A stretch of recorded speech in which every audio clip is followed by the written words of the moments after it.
দেখবেন অনেক বাড়িতে হঠাৎ অর্থ কষ্ট পড়ে যায়, ধার দেনায় জর্জরিত হয়ে যায়, সংসারে অমঙ্গল ডেকে আনে। তার কারণ কি আপনি জানেন? দেখবেন অনেক বাড়ির মহিলারা আছে যারা নাকি স্নান করার সময় পাগুলো দেখবেন একটা পা দিয়ে একটা পা এরকম রগড়ায়, অর্থাৎ ময়লা তোলে। সেই বাড়িতে অভাব অনটন আসবেই আসবে।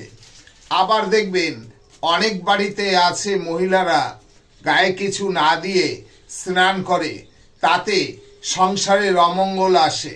আপনি যখন স্নান করবেন, বিশেষ করে মহিলারা মুখে একটু জল নিয়ে আপনি স্নান করুন, দেখবেন আপনাদের সংসার মধুর হবে এবং আপনাদের দাম্পত্য জীবনে খুশিতে খুশি থাকবে।